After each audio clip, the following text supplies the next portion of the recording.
माजी नगरसेवक कैलासवासी प्रभाकर पवार चौक येथे दरवर्षीप्रमाणे यंदाही भारताचा 80वा स्वातंत्र्य दिन उत्साहपूर्ण वातावरणात साजरा करण्यात आला। या कार्यक्रमाचे आयोजन नगरसेविका अनिता पवार यांच्या पुढाकारातून करण्यात आले। स्वातंत्र्य दिनानिमित्त ध्वजारोहणाचा कार्यक्रम पार पडला। यावेळी उपस्थित नागरिक, कार्यकर्ते आणि परिसरातील नागरिकांनी राष्ट्रध्वजाला मानवंदना देत देशभक्तीचा जयघोष केला। स्वातंत्र्य दिनाचे औचित्य साधून नागरिकांना रोपांचे वाटप करण्यात आले। तसेच उपस्थितांना जिलेबीचे वाटप करून स्वातंत्र्य दिनाचा आनंद द्विगुणित करण्यात आला। पर्यावरण संवर्धनाचा संदेश देत रोपांचे वाटप करण्याचा उपक्रम राबविण्यात आला। दरवर्षी स्वातंत्र्य दिनानिमित्त विविध सामाजिक उपक्रम राबवण्याची परंपरा यंदाही कायम ठेवण्यात आली। या कार्यक्रमास लोकनियुक्त नगराध्यक्ष राजेंद्र सिंह यादव, उपनगराध्यक्ष प्रतापराव साळुंके, इतर नगरसेवक, अक्षय पवार महाराज तसेच विविध पदाधिकारी, कार्यकर्ते आणि नागरिक मोठ्या संख्येने उपस्थित होते। उपस्थित मान्यवरांनी नागरिकांना स्वातंत्र्य दिनाच्या शुभेच्छा देत देशाच्या प्रगतीसाठी प्रत्येकाने आपापल्या परीने योगदान देण्याचे आवाहन करण्यात आले।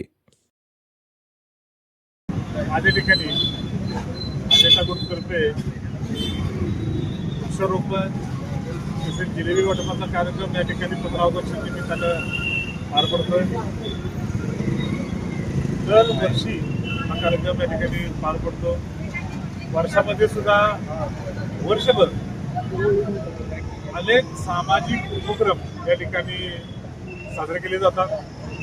समाजाच्या दृष्टिकोनातून जे महत्त्वाचं उपयोगी आहे आणि समाजाला खरी ज्याची गरज आहे असे सामाजिक उपक्रम सातत्याने गेले अनेक वर्ष अखंडितपणे या ठिकाणी पार पडत आहेत। त्यातून आज हा 15 ऑगस्टचा कार्यक्रम पार पडतोय। निश्चितपणे ही जी सामाजिक बांधिलकीची जी परंपरा आहे ती अशीच अखंडितपणे कायम राहील आणि येणाऱ्या कालावधीमध्ये समाजाच्या हिताच्या दृष्टिकोनातून, या परिसराच्या विकासाच्या दृष्टिकोनातून अनेक चांगले उपक्रम या मंडळाच्या माध्यमातून पार पडतील असा विश्वास या ठिकाणी व्यक्त करतो।